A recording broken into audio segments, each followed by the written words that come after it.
sudah makan siang ya? Udah kantuk kan ya? Ya.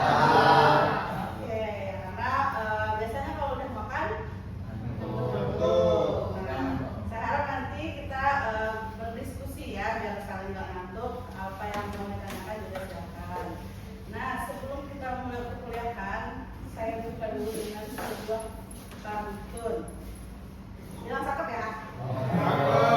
Pergi ke pasar membeli jamu. Jamu diminum badan pun kuat. Selamat siang wahai penuntut ilmu. Ayo belajar dengan semangat.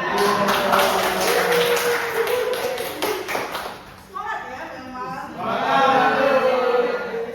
Nah, sebelum kita memulai perkuliahan, alangkah baiknya kita berdoa terlebih dahulu pada kepercayaan masing-masing. Berdoa dimulai.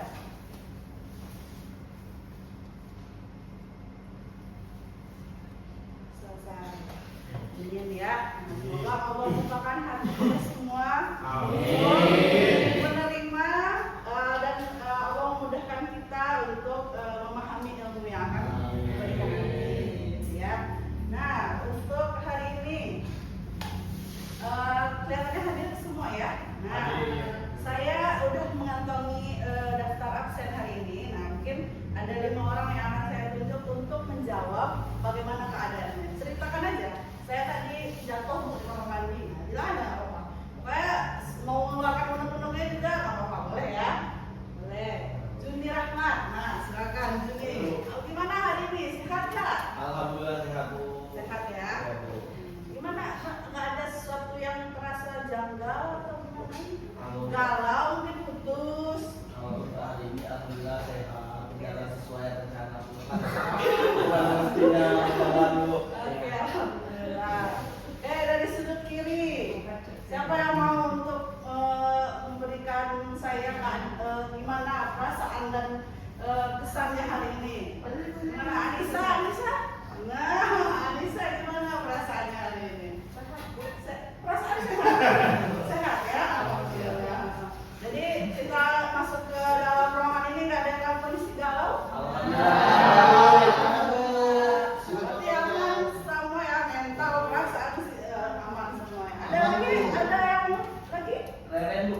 Reren, ayo Reren, silakan. Gimana Reren? Aman? Mana hari ini? Semuanya berjalan dengan lancar. Mantap, memang ya. Ada lagi? Isra? Sehat Isra? Sehat ya. Alhamdulillah. Mudah-mudahan kita diberikan selalu kesehatan oleh Allah dan selalu Allah mudahkan di setiap langkah. Amin. Amin. Nah, hari ini kita mulai dengan seorang sosok inspiratif. Nah, ada yang tahu beliau ini siapa? Abang Satrio. Ya, karena ada namanya. Oh, harusnya saya tutup ini tadi ya.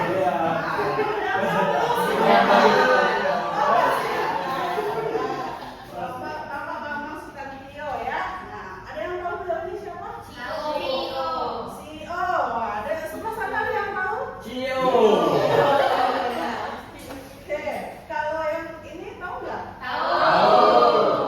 Sering ya kita mengkonsumsi produk ini dari yogurt, terus ini fresh milk, yogurt, jadi yogurt yang kental ini yang cair, terus ada yang tambahan pakai almond, terus ada yang pakai kayu, terus ada ini ya pakai saset gitu ya. Nah, teman-teman sering ya mengkonsumsi ini atau ada yang saya nggak suka Bu susu bikin sakit perut, gitu ada nggak yang kayak Ada Bu.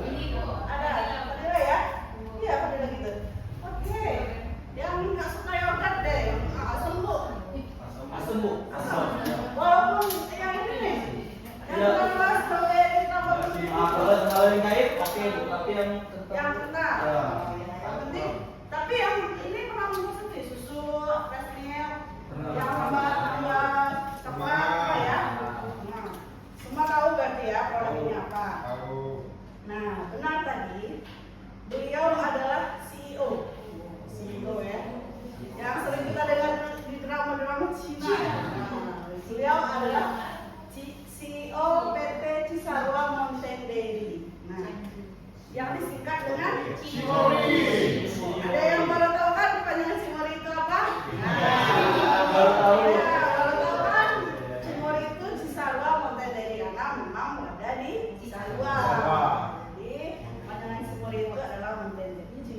tonton video ini.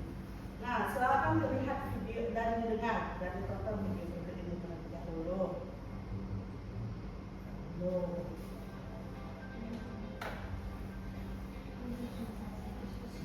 Buat saya, kesuksesan tidak semata-mata dinilai dari financial point pada waktu tertentu, namun lebih daripada kumpulan values, di mana values tersebut dimulai dari pemilihan suatu usaha sesuai dengan visi yang doable, workable, dan commercialable. Nama saya Bambang Sutantio.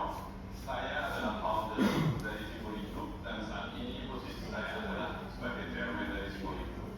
Simboli adalah singkatan dari PT Salwa Mandiri yang didirikan tahun 2005 dan mulai komersial tahun 2006. Simboli Group ini sebetulnya saya bagi 3 business unit. Yang pertama ini adalah protein based food and beverage manufacturing industries.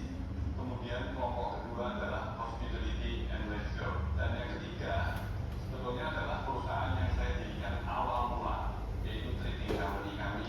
Simboli Group adalah satu-satunya perusahaan di Indonesia yang fokus dalam membangun dan mengembangkan industri berbasis 5 jenis protein. Saat ini kami bekerjasama dengan lebih dari 18 koperasi susu di seluruh Indonesia yang menaungi lebih dari 3.000 peternak sapi perah. Kami juga mempunyai satu sales channel yang kita sebut Miss Simboli atau Duta Simboli, di mana kita melakukan suatu program yang kita sebut Women Empowerment. Kita memberdayakan ibu rumah tangga yang saat ini sudah mencapai lebih dari 1.200 orang. Pengalaman saya dalam mendirikan Simboli Group ini dimulai dari nol dan membangun dari sebuah perusahaan yang SME, Small Medium Enterprise, itu mempunyai pencapaian sendiri. Tetapi menurut saya yang paling penting adalah bagaimana kita bisa membawa sebuah medium size company menjadi sebuah korporasi yang sustainable. Dalam 5 tahun ke depan kami berencana untuk go public, dan sebagai perusahaan terbuka kami akan lebih fokus untuk membantu peningkatan protein intake masyarakat di Indonesia. Kami juga akan menjadi regional player dengan memperluas pasar ekspor yang telah kami rintis saat ini. Moto bisnis saya adalah business and pleasure, itu seperti ice and water. Di dalam menjalankan bisnis, kita harus punya hard skill seperti es. Kita jalankan bisnis tersebut dengan penuh disiplin, kerja keras, dan sometimes tanpa kompromi. Tetapi core di dalam bisnis tersebut ibaratnya seperti air yang mengalir dan kita bisa berubah bentuk sesuai dengan situasi yang ada. Oke, tepuk tangan dulu. Nah, dari video yang sudah teman-teman tonton, nah, siapakah yang mau seperti beliau? Tunjuk tangan. Kayaknya di CEO semua berarti ya? Oh iya, biar apa? Ya, kaya raya. Iya, untuk apa sih? Istri banyak. Nah, itu adalah tujuan yang salah ya, tolong. Ini Pak. Nah, semua kita ya, kita itu pasti punya tujuan masing-masing kan ya. Ya, mungkin Rezi pengen jadi pengusaha, mungkin Juli pengen jadi dosen gitu ya. Mungkin Fadila pengen jadi apa Fadila? Woman trainer ya. CEO juga ya. Nah, kita punya tujuan kita masing-masing. Nah, dilihat dari Bapak Bambang Sutantio tadi apa kira-kira yang beliau lakukan sehingga perusahaannya menjadi besar. Ada yang mau tunjuk tangan? Boleh, silakan mau berkomentar apapun itu yang sudah kalian tonton tadi, silakan. Boleh, siapa? Juni mungkin? Yang lain? Yusran? Fadila? Nadira? Oke, Saya yang dia lakukan itu pertama itu konsisten, Iya, konsisten benar. dengan apa yang dia telah bangun selama ini. Terus dia mau berkembang, Bu. Dia mau mengembangkan Inovasi, inovasi ya. baru. Oke, bagus, terima kasih Nadira. Ada lagi yang mau berkomentar ya? Fadila? Ini yakin, Bu. Yakin ya, benar. Terima kasih Fadila, yakin. Kalau kita yakin semua jadi ya. Oke.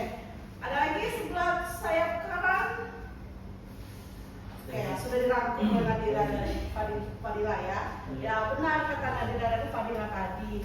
Kalau misalkan kita yang pertama itu kerja keras, yakin gitu ya, insya Allah jadi apapun itu. Ya. Yang kedua, inovatif.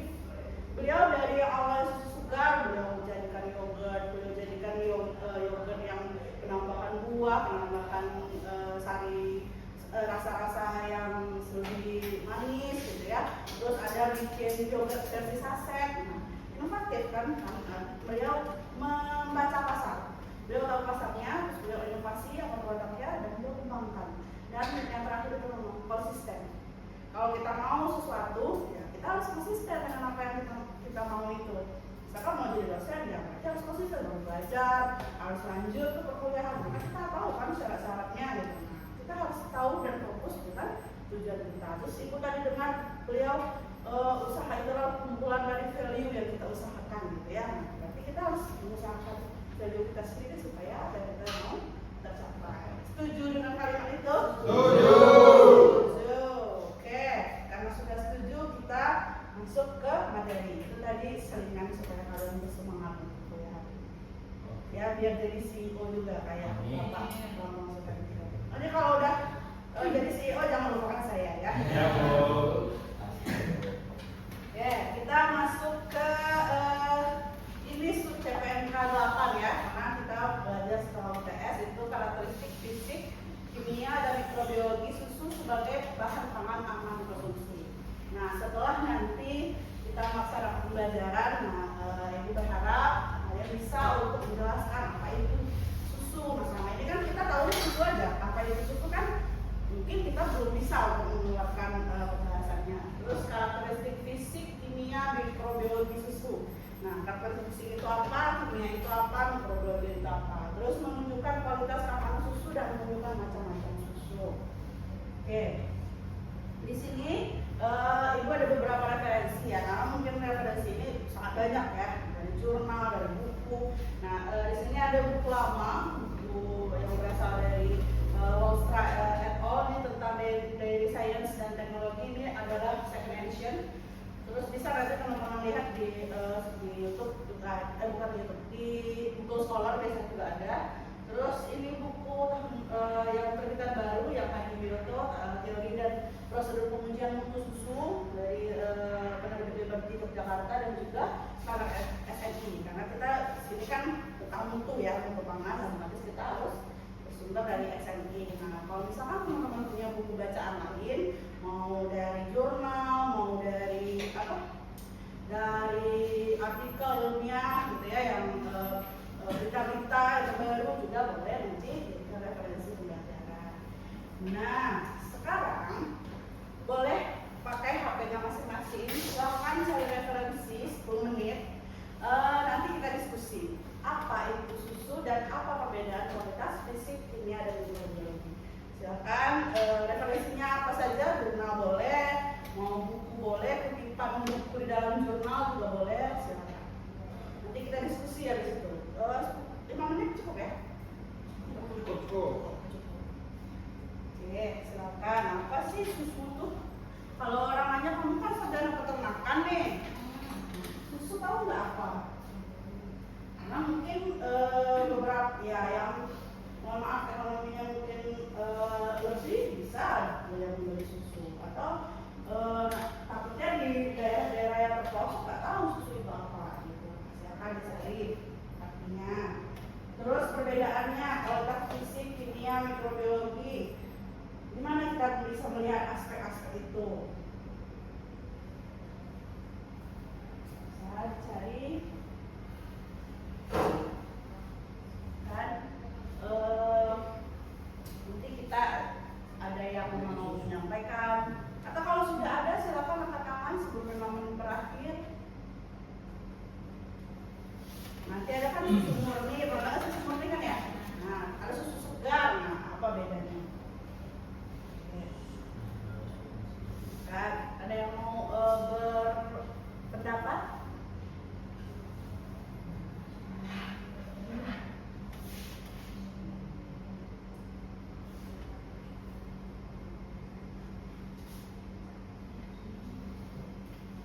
Ada yang mau berpendapat susu itu apa? Silakan.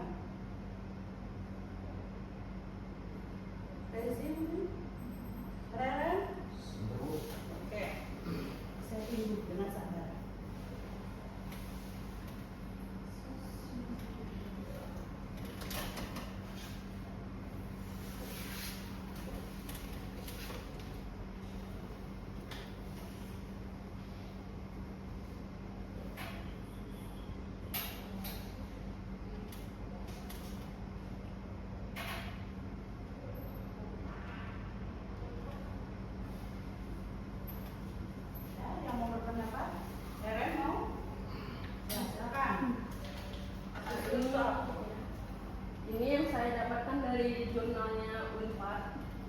Yang autornya Sylvia Septiani, RD Febrianto Kristi, dan Andri Pratama. Di sini susu segar merupakan cairan yang berasal dari ambing ternak perah yang sehat dan bersih yang diperoleh dengan cara pemerahan yang baik dan benar sesuai dengan ketentuan yang berlaku. Berarti dengan solid cairan dari ambing ternak perah sehat ya. Ada lagi yang mau berpendapat? Saya nggak setuju Bu.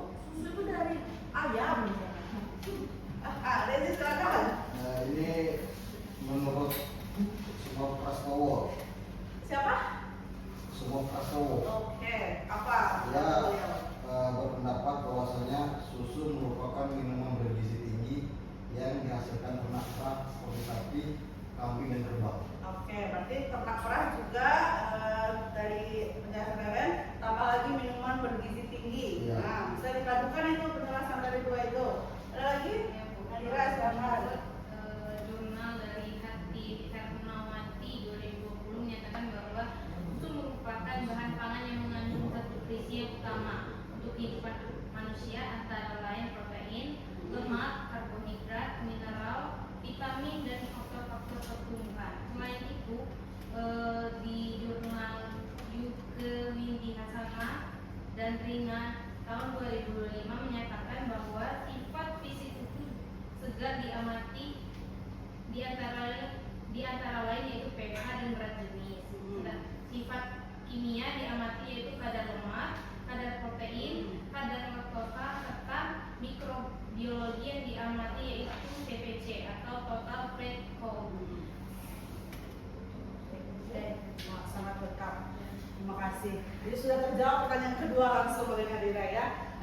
Karena ya benar tadi yang disampaikan oleh Reren, Rezi, Nadira. Nah, tadi Reren bilang susu itu adalah cairan dari ambing ternak perah sehat. Tambah Rezi yang berkualitas dan bergizi tinggi. Tambah lagi untuk memenuhi kebutuhan sehari-hari dan aspek-aspek yang kualitas yang sudah disampaikan tadi ya, benar, dari fisik, kimia, mikrobiologi juga. Nah, bisa ya simpulkan susu itu apa, bisa menjawab ya pertanyaan kalau orang nanya apa itu susu, nah, bisa dari teman-teman jawab. Nah, selain yang kualitas fisik tadi apa, warna, bau, gitu ya. Kalau kimia tadi apa aja? pH. Yang kimia itu tadi ada kadar lemak, kadar protein, kadar laktosa. Oke, yang mikrobiologi? Mikrobiologi itu TPC. Oke, benar ya. Selain uji-uji yang tadi, kira-kira dari kualitas 2, 3 ini apa yang paling membedakannya? Langsung saja ya. Kualitas fisik itu kita bisa lihat dengan mata kepala kita sendiri, dengan indera ya. Kita lihat warnanya, kita lihat, kita coba bisa baunya masih segar atau enggak, kan kita tahu ya perbedaan susu yang udah basi sama yang segar masih bisa. Terus kita bisa lihat teksturnya gitu ya, kita bisa rasakan apakah dia masih kental atau sudah cair. Terus apalagi pokoknya yang bisa kita lihat dengan panca indera kita ya. Kalau kimia dan mikrobiologi dia membutuhkan ujian lebih lanjut, kita harus ke laboratorium untuk kayak uji kadar lemak, kadar protein, untuk uji TPC ya. Jadi garis besarnya perbedaan kualitas fisik itu dan kimia mikrobiologi adalah dari cara kita untuk melihat kualitas tersebut. Oke, paten? Oke, lanjut. Nah ini susu murni, benar ya, dari SNI pun pengertiannya sama dengan yang dari jurnal Unpad tadi. Susu itu adalah cairan yang berasal dari ambing ternak perah sehat dan bersih yang diperoleh dengan cara pemerahan yang benar. Terus kandungan alaminya belum ditambahkan dan dikurangi sesuatu apapun dan belum mendapatkan perlakuan apapun. Ya, di sini ambing ternak perah ya. Kalau ayam nggak ada susunya berarti ya. Oke? Oke. Ya, mungkin juga kan dia ambing ternak perah, ya. Terus di sini komposisinya ada dari air, laktosa, lemak, protein, mineral, vitamin, enzim dan segala macamnya. Terus dia itu berfungsi untuk membangun dan memperbaiki jaringan tubuh, membantu pertumbuhan dan perkembangan, menjaga kesehatan tulang dan gigi, sumber segar yang baik itu kalau dari fisik dia berwarna putih kekuningan, dia nggak putih bersih, dia tuh pasti ada kuningan karena dia mengandung laktosa yang tinggi kan. Terus bau segar susu, terus rasanya sedikit manis dan tidak asam dan tidak mengandung benda asin. Ya, kalau misalkan susu itu sudah berwarna agak merah, jadi dia sudah ada tercampur dengan darah, jadi itu sudah tidak segar lagi. Nah, ini jenis susu berdasarkan prosesnya dari susu segar, susu pasteurisasi, susu UHT ya. Susu UHT ini sebenarnya masuk susu pasteurisasi karena UHT termasuk adalah metode pasteurisasi. Terus ini ada susu fermentasi kayak yogurt, kefir, apalagi Yakult, ya segala macamnya. Nah, pernah dengar susu murni, pernah juga dengar susu segar. Nah, kira-kira dari pengertian ini apa perbedaannya? Apa perbedaan dari susu murni dan susu segar? Nah, nah silakan. Kalau susu murni itu dia benar-benar yang habis diambil, bukan Bu. Kalau yang segar itu dia benar-benar murni tanpa campuran apapun. Sama, dia juga. Tapi Dia sudah didinginkan. Nah, kalau misalkan kita beli susu murni, terus dia kan yang habis diperah dari sapi itu namanya susu murni. Kalau misalkan dia udah masukkan ke kulkas, itu namanya segar. oh, kembali itu. Itu gampang aja, ini kan udah dikasih kecuali bali. Nah, jadi beda ya. Sudah dia kalau sudah itu udah masuk kulkas. Nah, untuk chiller, suhu pendinginan. Nah, ini ada jenis ternak penghasil susu. Sapi, kambing, kuda, kerbau, apa lagi? Unta ya, apa lagi? Kuda, suku kuda liar nggak? Ada, tapi jarang orang mendapatkan orang susah kan nyari susu kuda. Nah, sini ada perbedaan kandungan gizi susu. Nah, kira-kira apa yang menjadi perbedaannya? Ada yang dicari itu. Yang kerbau itu kandungan lemaknya lebih tinggi ya daripada yang lainnya, gitu ya. Karena dia memiliki lemak yang tinggi. Kalau misalkan orang yang mohon maaf kekurangan gizi atau yang badannya sangat kecil, butuh lemak, nah susu kerbau sangat ampuh. Biasanya itu di daerah Sumatera Barat banyak itu yang menjadi tenaga udara. Karena Sumatera Barat itu tinggi produksi susu kerbalnya, jadi dia bagus, dia sering diolah untuk menjadi susu fermentasi dari. Terus protein, nah dari yang 5 ini proteinnya yang paling tinggi apa? Domba ya. Terus laktosanya yang paling tinggi apa? Kuda. Yang paling rendah? Domba ya. Kerbau. Nah iya. Pernah teman-teman sakit perut setelah makan minum susu? Nah, itu kenapa kira-kira? Cuma susu sapi kah yang bikin kalian sakit perut atau susu kambing juga? Ya, apa kandungan dari susu itu yang bikin sakit perut kira-kira? Laktosanya nggak benar. Jadi pernah mendengar laktosa intoleransi? Nah, orang yang sakit perut setelah minum susu itu biasanya dia tidak mampu untuk memecah, lambungnya itu tidak mampu memecah laktosa. Jadi caranya dia harus pindah ke kandungan laktosa yang lebih rendah. Nah, biasanya orang yang sakit perut menerima susu sapi, nah bisa dikondisikan dengan minum susu kambing yang biasanya banyak didapatkan, gitu ya, yang gampang ya. Oke, ada yang mau ditanyakan sejauh ini? Belum dulu? Oke, lanjut. Kelihatan nggak ya? Ya. Nah, saya pilih ini dulu. Nah, kualitas fisik. Nah, tadi bisa lihat ya, menilai penampakan warna, bau, rasa, dan tekstur susu secara langsung apa indera, ya. Mulai dari warna kita lihat dengan mata, terus bau kita lihat dengan hidung,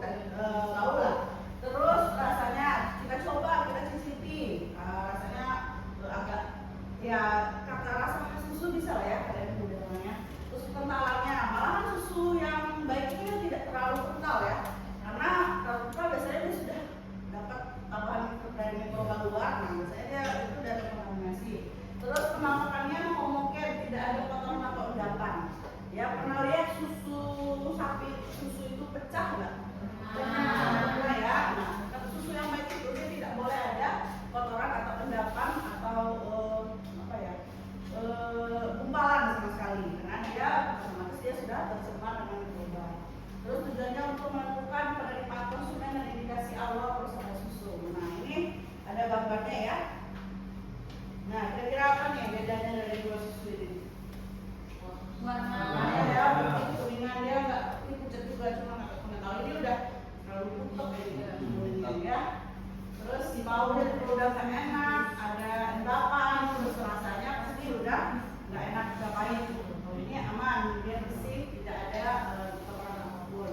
Nah ini biasanya untuk parameter umumnya. Kalau kualitas fisik bisa dilihat dari warna, bau, rasa, kekerasan dan kematangannya. Oke, paham ya kualitas fisik? Nah, terus kita lanjut ke kualitas kimia. Nah, tadi sudah disampaikan oleh teman saudara Nadira ya, ada lemak, protein, laktosa, pH ya. pH susu berapa? 6,6 sampai 6,8 ya rata-rata ya. Pokoknya nggak boleh di bawah 6, udah 5 koma itu udah asam itu udah, jadi udah nggak terlalu tinggi. Terus keasamannya dia biasanya kalau misalkan pH tambah tinggi, keasamannya tambah. Kalau pH semakin tinggi itu basa atau asam? Basa. Jadi dia bertolak belakang. Kalau misalkan pH-nya tinggi, berarti keasamannya. Terus ini semua harus di laboratorium. Ya kita nggak bisa lihat dengan mata kita sendiri. Oh ini pH-nya segini nih, gue tahu gini. Bisa kan? Kita harus uji dulu. Terus tujuannya untuk mengetahui nilai gizi, kemurnian dan kemungkinan adanya penambahan atau pemalsuan. Nah, tidak kemungkinan juga ada penambahan air dalam susu, ya. Nah, kita bisa lihat dari pengujian kualitas kimia. Terus ini nanti kita lihat standarnya berapa, kualitasnya kalau sudah di bawah standar dari SNI, nah itu sudah kualitasnya mungkin bukan buruk ya, lebih ke turun kualitasnya. Gitu ya. Kalau buruk itu ya kayak udah rusak, udah pecah, nah itu baru sudah buruk. Tapi kualitasnya sudah berada di bawah, karena mungkin ya kayaknya ada pemalsuan, ada penambahan air atau tepung gitu ya. Jadi kita bisa lihat di sifat fisik kimia. Nah ini contoh beberapa parameter umumnya, lemak, protein, laktosa, dan bahan kering makanan. Lanjut kita ke kualitas mikrobiologi. Pernah dengar mikrobiologi kan? Nah, kualitas yang berhubungan dengan probiotik atau patogen. Ya, pernah dengar ya? Probiotik, patogen. Nah, ini ada jumlah jenis mikroorganisme susu yang digunakan juga untuk uji laboratorium. Nah, ini ada contoh dari TPC, terus bakteri patogen. Nah, media penumbuhannya ini berbeda-beda ya. Memang harus dengan uji laboratorium. Teman-teman jangan salfok ya dengan angka total dengan TPC itu sama. Ya, total plankton dengan angka total itu sama. Jadi dia ada standar SNI. Kalau misalkan sudah melebihi dari ambang batas, berarti otomatis kualitasnya sudah turun ya. Bahkan kalau ada bakteri salmonella, namanya itu tidak boleh ada sama sekali. Paling kalau boleh itu ada bukan satu, boleh nggak boleh ada. Kalau misalkan ada ya boleh perut, bahkan sampai diare kronis gitu ya. Terus ini ada kedua kualitasnya dari LD yang tinggi sudah tidak boleh, berarti ada bakteri patogen, terus berisiko menghasilkan bisa menyebabkan penyakit dan sifat rusak gitu ya. Nah, oke, ini berarti kita simpulkan. Nah, kualitas fisik itu menunjukkan penampakan dan penerimaan indrawi. Kualitas kimia itu menunjukkan kandungan gizi dan kemurnian. Mikrobiologi untuk keamanan dan kebersihan susu dan harus dilakukan di laboratorium. Oke, tahu ya perbedaannya? Oke. Nah, ini ada rangkuman kualitas susu. Tadi ya sama sebenarnya, tapi ini ada kualitas kimia, ada parameter-parameternya, ada rentang-rentangnya. Kalau misalkan sudah masih di bawah ini berarti berarti kurang bagus gitu. Kalau misalkan sudah di atas ini berarti kualitas kadar atau kadar protein atau lemaknya sudah bagus gitu ya. Terus ini tidak angka level total nggak boleh lebih dari 1 kali 10 pangkat 6. 10 pangkat 6 itu berapa? 1 juta ya, 1 juta ya, 10 pangkat 6. Nah, kalau misalkan ada lebih dari 1 juta, nah itu sudah di ambang batas cemaran, berarti sudah tidak layak dikonsumsi. Terus ada bakteri coliform, E. coli, S. aureus, salmonella, nah harus negatif, nggak boleh positif. Kalau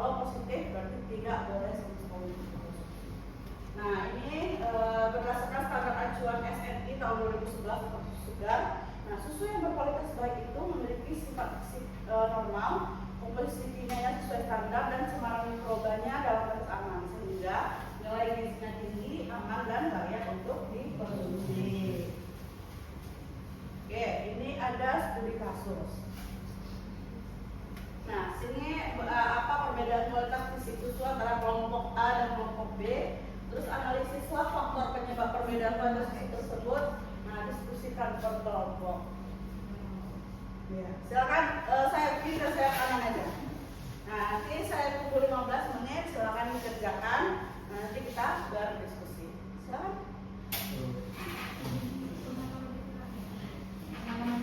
Gak apa-apa, silakan.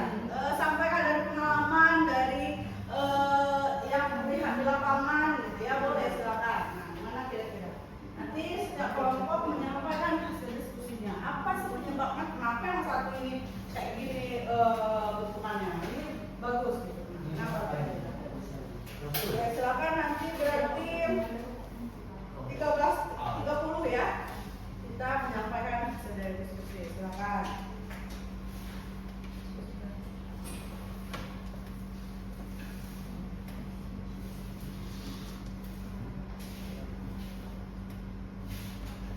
Boleh diskusikan kelompok ya, jangan satu-satu yang sejarah kelompok ini.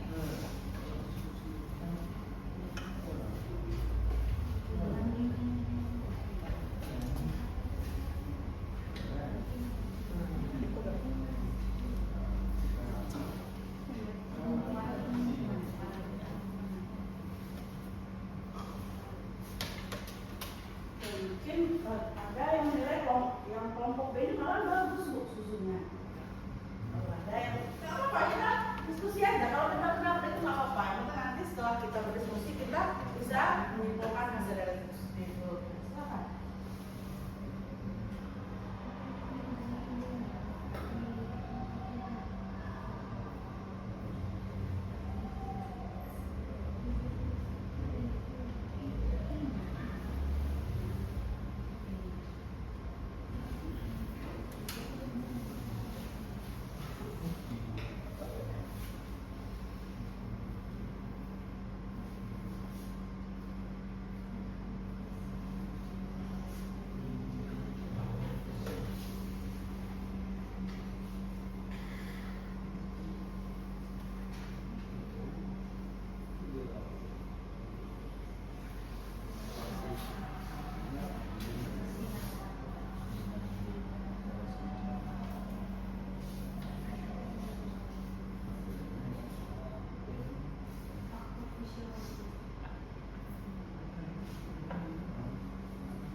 Nah.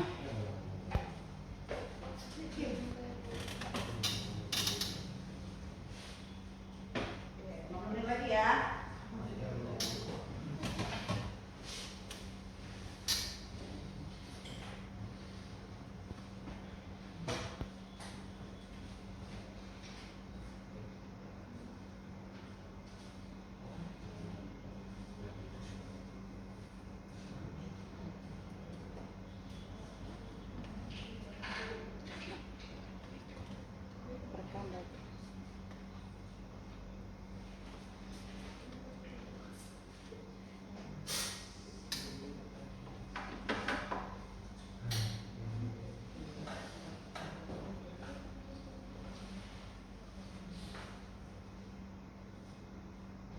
Mau kelompok mana dulu yang menyampaikan? Kelompok A, kelompok B, kelompok A, kelompok A. Aku. Ya, Juni terima. Kelompok Terima, A. terima. Oke. Ya, silakan. Dari sudut pandang kelompok A. Ya, kelompok kiri lah, jangan kelompok A. Nanti Juni sepuluh kelompok A. Oke, silakan. Menurut kami Bu, susu yang kelompok A itu lebih bagus daripada kelompok B. Karena apa Bu? Yang pertama itu dia warnanya putih, bersih, dan juga homogen Bu. Kelompok B kenapa emang? Kelompok B itu dia menggumpal Bu dan warnanya kuning. Kuning. Iya. Ya. Menurut pengalaman kami kemarin tuh Bu, itu bisa jadi karena yang Pengalaman di mana? waktu kerja lapangan kemarin Bu. Nah itu yang pertama itu kemungkinan karena kandangnya itu kotor. Dibandingkan dengan A, memang yang kelompok B itu kotor dan Bu. Dan yang kedua itu mungkin sapinya itu terkena mastitis. Kenapa? Karena salahnya proses pemerahan pada satu perah tersebut. Oke. Ada lagi? Mungkin ada Bu dari Nadira. Nadira, silakan. Kemudian juga faktor penyebab dari kualitas susu seperti kelompok B itu terjadi seperti itu karena faktor pakan juga mempengaruhi Bu. Kemudian manajemen dari perkandangan, Sanitasi kandang ya. Oke. Lalu tingkat stres dari sapi dan bisa jadi heat stress Bu. Ya, terlalu panas Terlalu ya. panas. Oke. Dilihat dari situ juga terlihat perbedaan kualitas fisik antara kelompok A dan kelompok B. Kalau penyebabnya tadi berarti dari sanitasi kandang, stres, segala macam ya. Oke. Ada Penyimpanan mungkin. Nah, silakan. Ada boleh silakan silakan Untuk semua. penyimpanan mungkin ini Bu. Kalau tidak salah ya Bu, susu itu tidak boleh terpapar sinar matahari. Nah, Sinar ya. gitu Bu. Bisa jadi seperti Oke. itu Bu. Tapi biasanya itu nggak berpengaruh juga kepada warna. Tapi kalau dia sudah seharian itu bisa jadi berpengaruh kepada warna. Oke. Bagus, terima kasih. Ada lagi? Bisa? Aman? Ada lagi? Sudah diskusi kelompok tadi itu ya? Ya, Bu. Oke, kelompok ini beda nggak? Ada perbedaan pendapat nggak dari kelompok yang saya pilih? Sama. Kalau itu sudah tadi itu hasilnya sama sebenarnya. Kalau pendapat berarti kelompok A benar yang bersih ya, yang Ya. bagus. Kelompok B yang kualitasnya udah buruk. Nah, dari situ sependapat ya. Ya. Oh, penyebabnya lagi apa kira-kira yang beda lagi? Tadi ada penyimpanan, apa lagi? Makan, heat stress. Nah, ya coba. Pada sapinya Bu, mungkin Bu. Yang pada kelompok B itu ada mengalami mastitis Yes, atau nah, kambing. ada Sebab kambing. menyebabkan jumpalan Bu. Jadi sudah terkontaminasi gitu ya dari kambingnya. Ada lagi? Dari transportasi mungkin dari misalkan dari ruang penyimpanan ke kandang ke ruang penyimpanan itu jauh. Nah, kira-kira transportasinya cukup pakai mobil bak terbuka aja atau gimana?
sangat berbeda nyata. Satu itu. Nah, terlihat berbeda nyata. Ya. Terus, nah ini perlakuan yang baik pasca pemerahan. Ini pasca ya. Kalau sebelum pemerahan tadi dengar kambingnya harus dibersihkan dulu. Kita pun sebelum pemerahan juga harus pakai alat atau pakai antiseptik juga tangannya. Dari sebenarnya kandang itu dari hulunya itu memang harus steril. Kandang pun harus bersih, sanitasi juga harus bagus.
bersih, terus menyaringnya juga pakai alat yang khusus, terus mendinginkan langsung, dinginkan cepat, terus simpan secara higienis, terus transportasi dingin dan sehingga hasil dari susu aman dan berkualitas.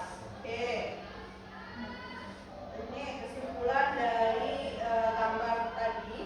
Lihat ya, sudah benar semuanya perbedaan kualitas susu disebabkan oleh kebersihan alat dan wadah, cara pemerahannya ya, terus suhu penyimpanan, terus lama penyimpanannya juga. Lama lagi tadi bagus yang dari sama Fajar karena sudah pernah ya dari Fajar ya, Fajar juga sudah menambahkan ada faktor-faktor kayak pakan, heat stress, lingkungan, terus juga kesehatan ambing ternak itu sendiri. Jadi faktor juga susu itu kualitasnya bagaimana ya. Dan susu segar, bersih dan disimpan dengan benar akan tetap berkualitas dan tidak menggumpal. Jadi di sini dia tidak sesuai dengan standar-standar ini. Dari bersih disimpannya nggak benar, jadilah dia kayak gini. Pernah nggak beli susu UHT di pasaran, tapi ternyata pas diminum basi? Pernah nggak? Nah, itu karena ya sudah nyimpanannya kadang mungkin sasetnya sudah bocor atau plastiknya udah berubah jadi terkontaminasi. Nah, hal-hal kayak gini harus diperhatikan karena kita berbeda dengan susu yang notabene adalah hal yang kita harapkan untuk menambah gizi kita, ya. Sampai sini ada yang mau ditanyakan? Aman? Kalau ditanya nanti di lapangan misalkan ada susu ini, satunya buruk, satunya jelek bisa ya. Mereka kenakan nantinya yang akan jadi CEO. Ya. Nanti kalau misalkan mau lanjutkan usahanya, nah ini saya nggak suka ini kualitas susu kita ini jelek. Nah, ini kita bisa memberikan tambahan atau koreksi ke perusahaan kita itu, ya. Oke. Di sini ada macam-macam susu.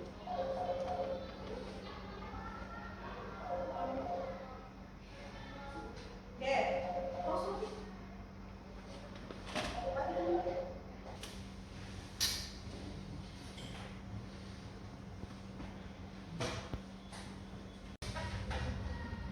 Nah, ini ada macam-macam susu. Ada yang sudah familiar dengan 6 poin ini?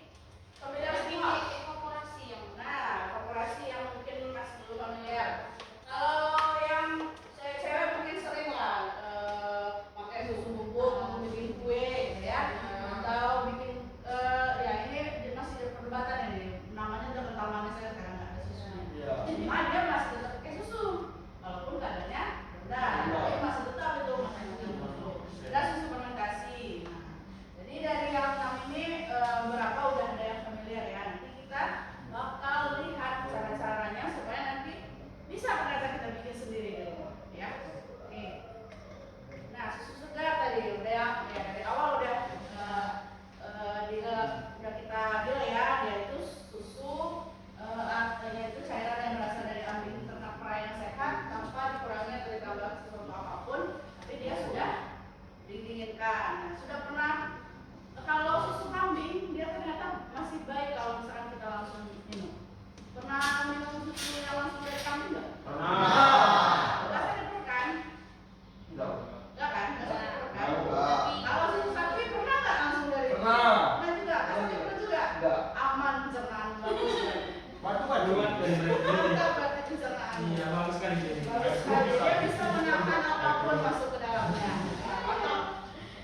Nah, dia itu belum diproses sama sekali ya. Jadi didinginkan. Oke? Nah, susu pasteurisasi. Nah, yang kita minum sering kita minum itu kayak susu UHT, itu kita masuk susu pasteurisasi. Nah, ini juga kalau beli susu UHT, lihat nggak komposisinya apa? Enggak. Minum aja, beli aja.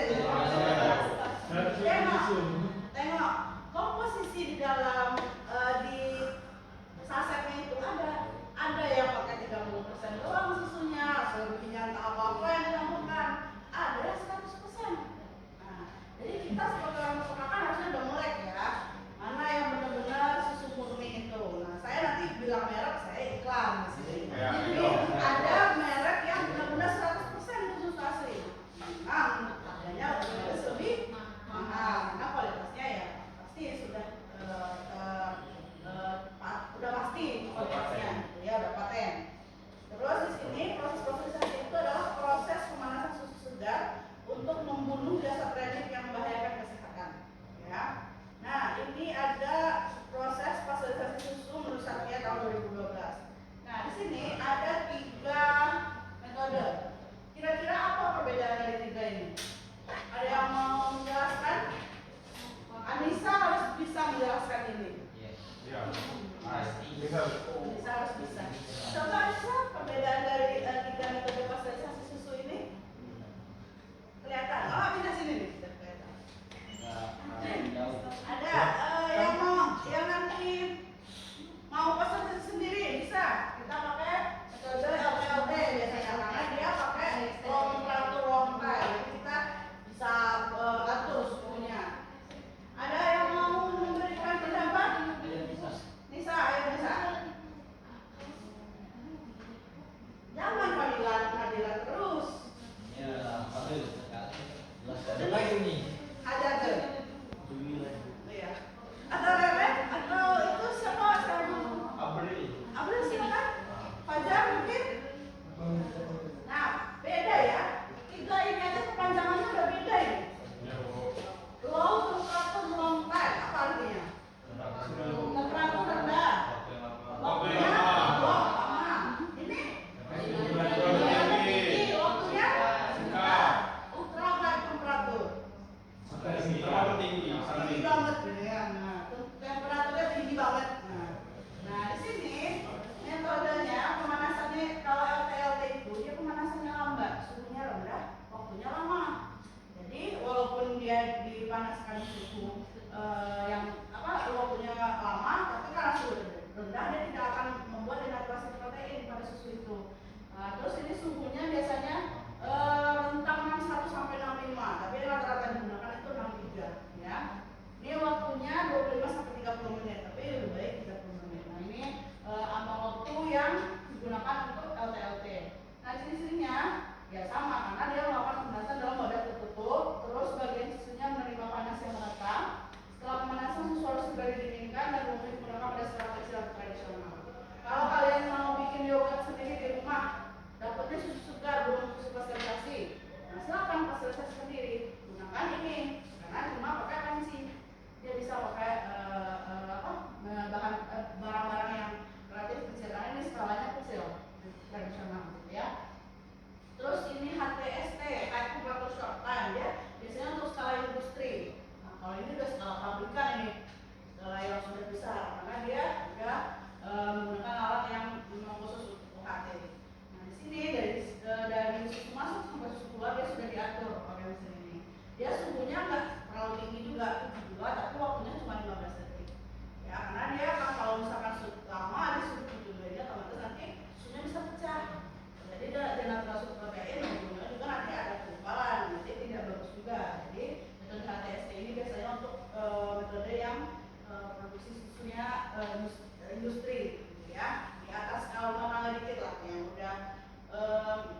misal dari video-video potongan sudah. Berarti equal ya.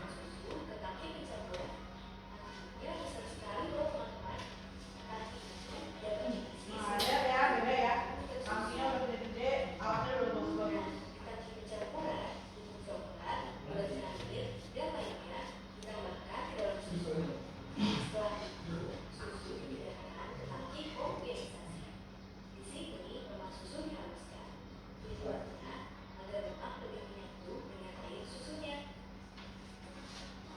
Tahap berikutnya, sterilisasi susu, yaitu susu dibersihkan dari bakteri.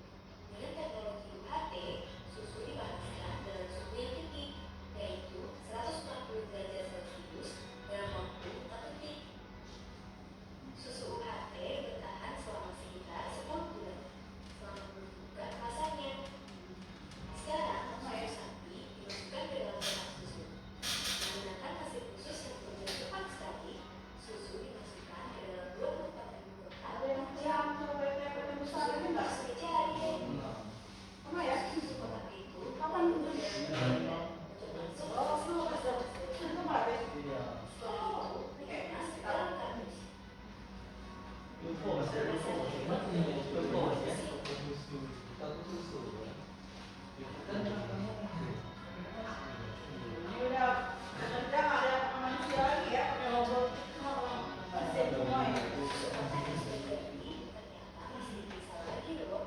Caranya, setiap 20 menit sekali diambil 10 kotak. Dan baru jual. Siap. Kotak itu Dia melalui isi laboratorium ini harus quality control juga supaya susunya sampai ke tangan konsumen hasilnya kualitasnya baik. Ya, nah ini. Nah, ini susu evaporasi yang tadi jalan kita dengar. Kira-kira susu evaporasi itu apa? Pernah nengok orang bikin es teler enggak? Nah, susu yang atau es apa ya? Ya banyak kayak pakai susu kalis, dia lebih kental dari susu pasteurisasi. Ada nggak pernah lihat? Susu evaporasi itu susu yang udah dihilangkan kadar airnya. Nah, dia itu relatif lebih baik karena kadar airnya sudah rendah. Jadi dia hanya tersisa itu apa namanya vitamin-vitamin yang ada aja yang kayak padatan susunya itu bukan lemak lagi, dia udah padatan yang murni gitu ya. Nah ini sampai 60% dihilangkan kadar airnya, yaitu menghilangkannya itu pakai ya banyak ya caranya, ada yang pakai pompa vakum, ada yang bisa kita bikin sendiri di rumah. Ya nanti coba kita lihat. Di video kali ini saya akan menjelaskan apa itu susu evaporasi, di mana penggunaannya, dan bagaimana cara menggunakannya sebagai alat anti.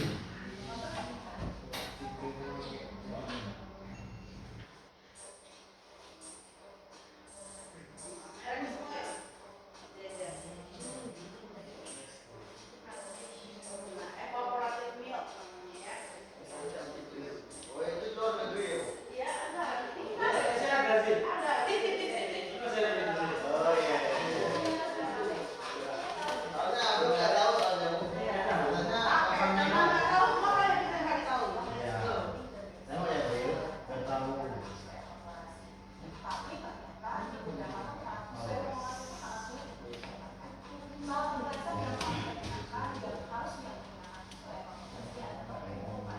nah, bumbu pandan khas Filipina ya. Nah, nanti bisa dibikin di rumah ini.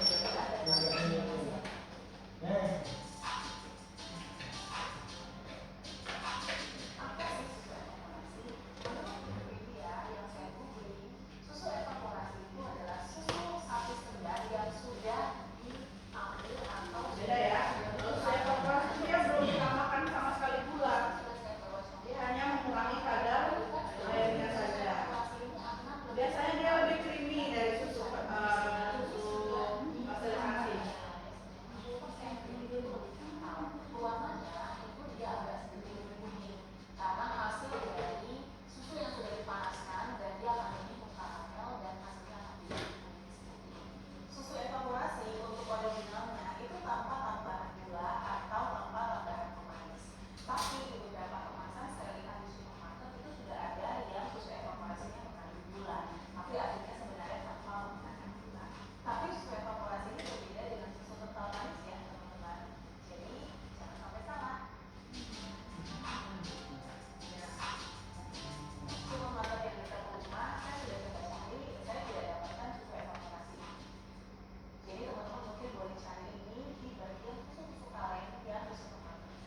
dapat membuat masa simpan lebih lama, meningkatkan kos penerimaan dan juga kandungan desain tetap terjaga. Pada video kali ini, Rekayasa Produksi akan mengajak kami untuk melihat proses pembuatan susu bubuk di pabrik modern.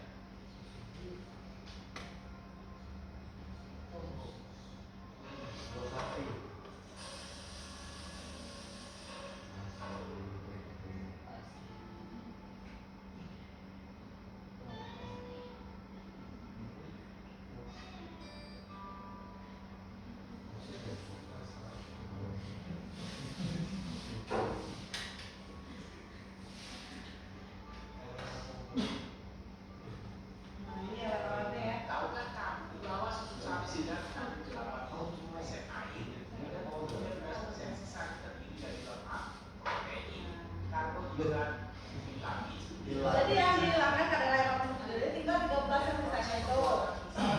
Itu sama kayak endapan ya. Ya, depannya kayak kita bikin gula aren.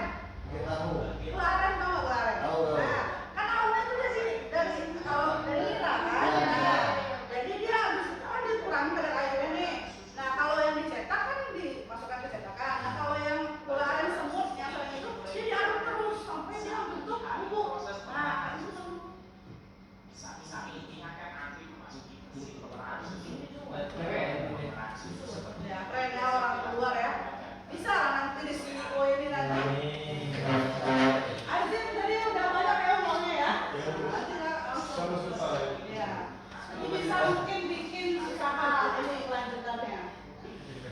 Investasi ya masa depan ya jadi CEO.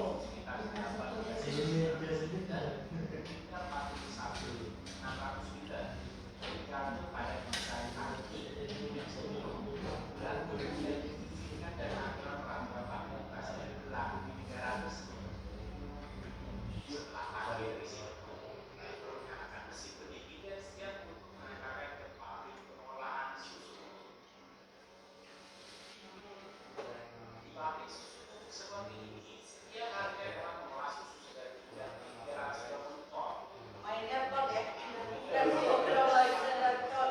Kilometer untuk mengumpulkan susu dari beberapa peternakan agar langsung dihidupkan dari kotoran seperti debu dan lumpur dari perjalanan. Petugas petani memastikan susu sapi tetap segar. Berikutnya, susu segar ini akan diuji terlebih dahulu sebelum masuk ke proses selanjutnya. Penjajah akan mengambil sampel dan uji pH, isi, lemak, mineral, dan kandungan air dalam susu. Ada ya. Tapi yang banyak ini kan susu ini kan sama dia. Susu ini Dia baru kan pas selesai itu kan udah. pertama di dalam pabrik. Susu udah ada gulanya sebenarnya hasilnya. Untuk beberapa produk susu bubuk formula khusus, penjajah akan menambahkan vitamin. Udah ada ya penambahan di dalamnya. Masih pabrik untuk Nah, untuk meningkatkan dari gizinya, tapi caranya ya itu aja. susu diambilkan dari silo penyimpanan.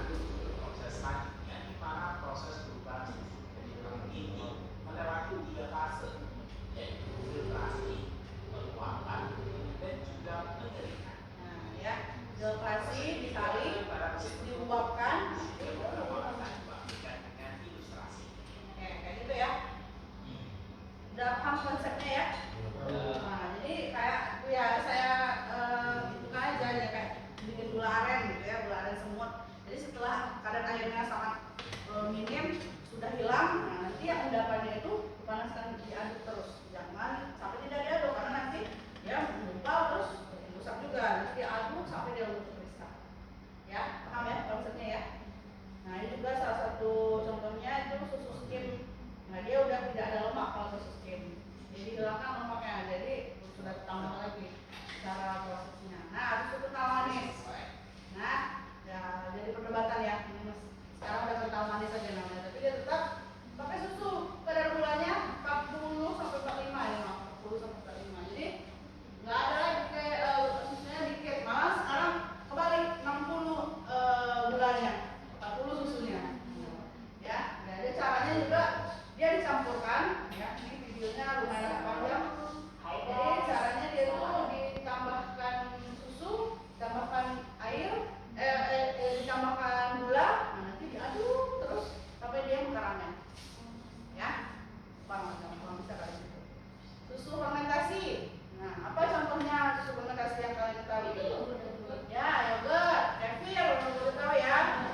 37 sampai 40.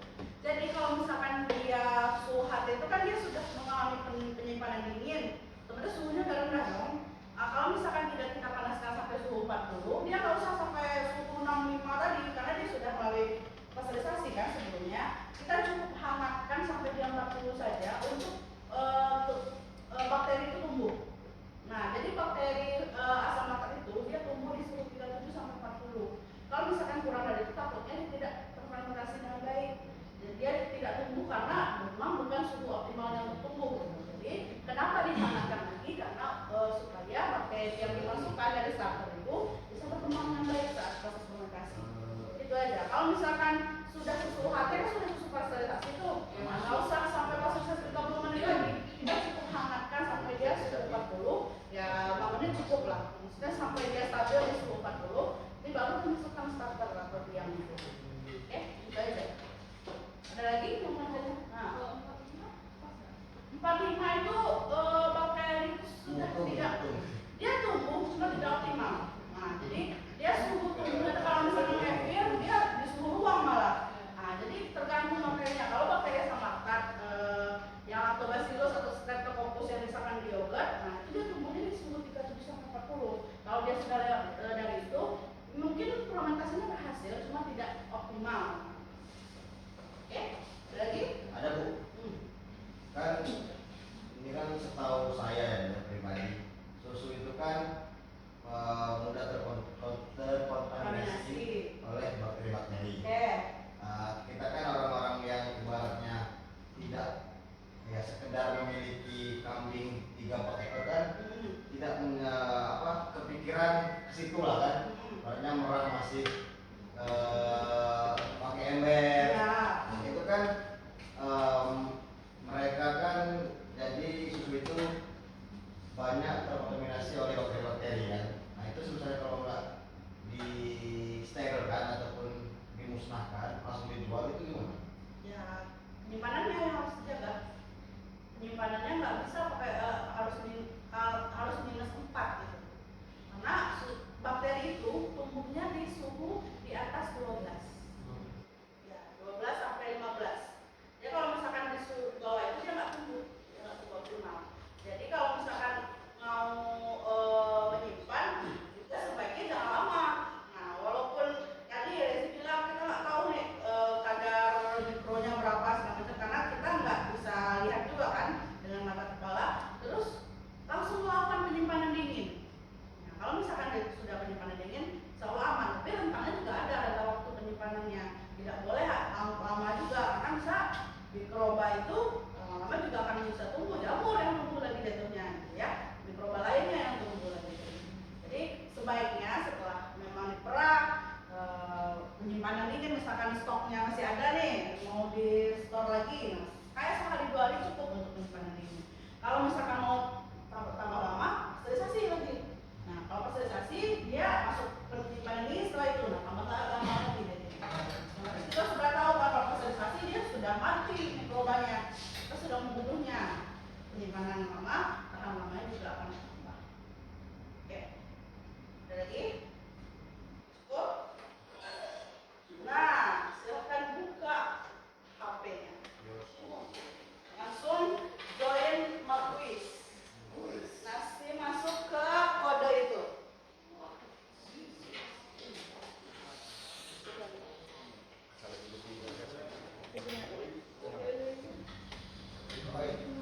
Oke, silakan masuk ke kuisnya. Nanti saya berjanji akan ada reward siapa yang paling tinggi.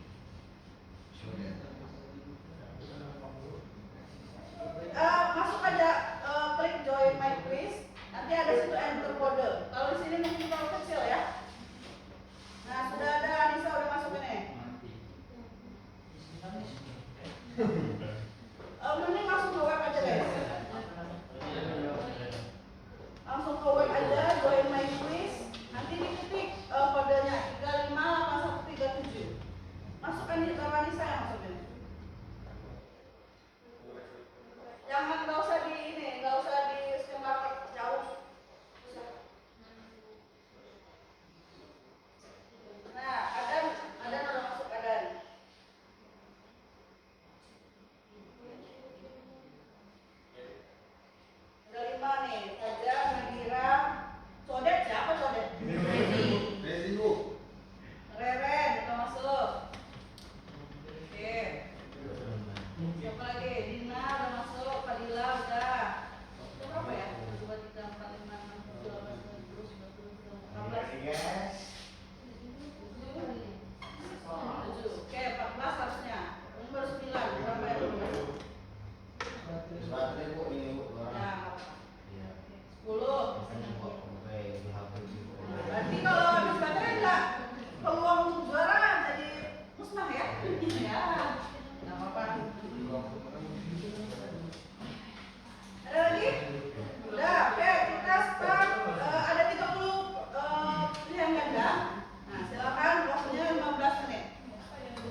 yang perhatikan dengan seksama sih.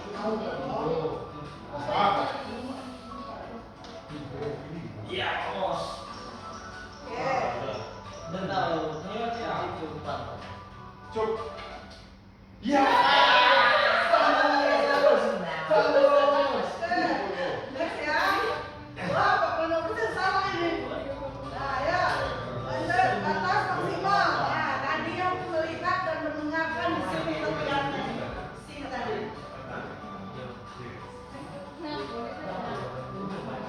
Kalau nanti menjawab, jangan berdiskusi.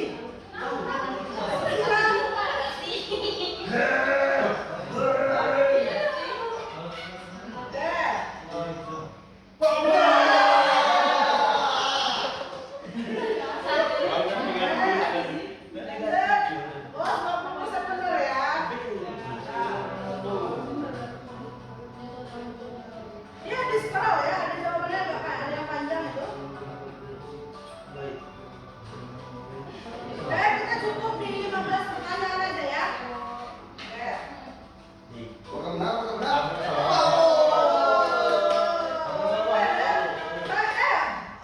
Raden udah mau, Nadira yang gantikan. Pasal masih memimpin. Saya bu. Saudara nomor 2. Woi, oh yang itu yang ujung. Ini gampang ya, harusnya. Kalau nggak tahu kebangetan.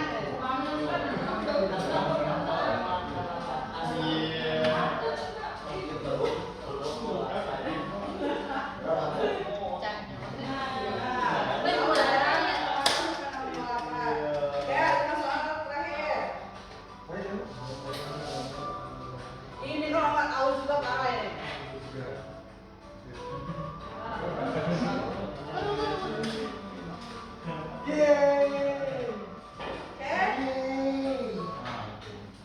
Nah, 100%. Benar semua. Lancar jaya.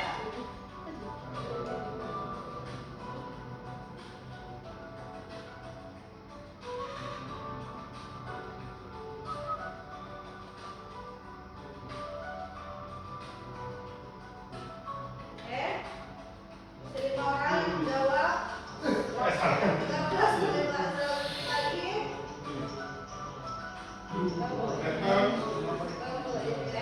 Mangga 3, 2, 1.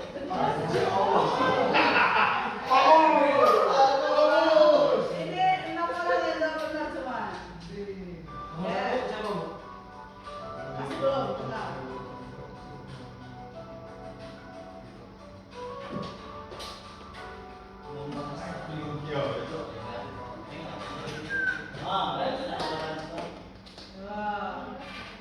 Saya cuma ngasih yang pertama aja ya.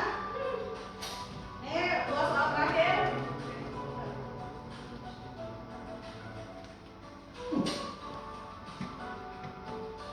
Gampang ya pertanyaannya, mau nggak tahu soal deh. Give. Last question. Harus memimpin.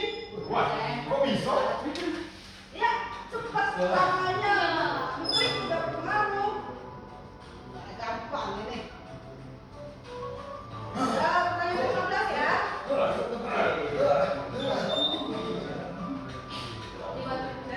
Ah, salah ini. Belajar. Ada yang paling mau.